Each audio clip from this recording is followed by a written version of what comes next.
Tom Mullins. As a veteran that served in the Navy during the Vietnam era, I have come to recognize the important role that public lands play to our service members. Public lands are a means of reintegration for our returning heroes. They allow us a chance to heal and find solace from the wounds of war.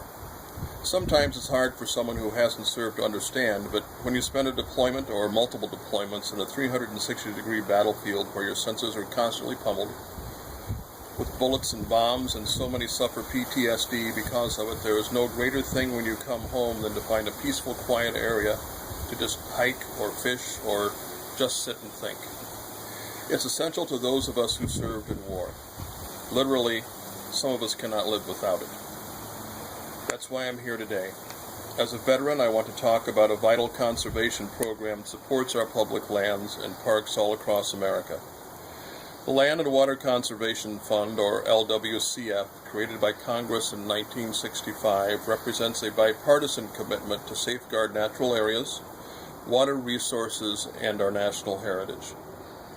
National parks like Rocky Mountain, the Grand Canyon, and the Great Smoky Mountains, as well as national wildlife refuges, national forests, rivers and lakes, community parks, trails, and ball fields in all 50 states have been protected for all Americans to enjoy, thanks to funding from the LWCF. Unfortunately, since 1965, when LWCF was created, Congress has not kept the promise of funding the program at the authorized level of $900 million annually. This has to change. The LWCF program has permanently protected over 5 million acres of public lands, including some of America's most treasured assets, such as the Yosemite National Park, the Appalachian National Scenic Trail, the White Mountain National Forest, and the Pelican Island National Wildlife Refuge. LWCF also has a strong impact on our economy. Each year, more than 87 million people enjoy hunting, fishing, or other wildlife-related recreation, spending $45 billion annually in local communities. Also, active community recreation contributes $646 billion to America's economy every year, which in turn supports 6.1 million jobs. LWCF is a catalyst for this growth. In addition, it's important to know that LWCF does not cost the taxpayers a dime.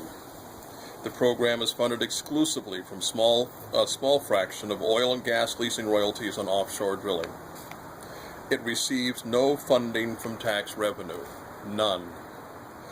By fully funding the Land and Water Conservation Fund, we are supporting the protection of our public lands and their infrastructure as well as our local economies. We are also continuing to safeguard these lands for America's veterans.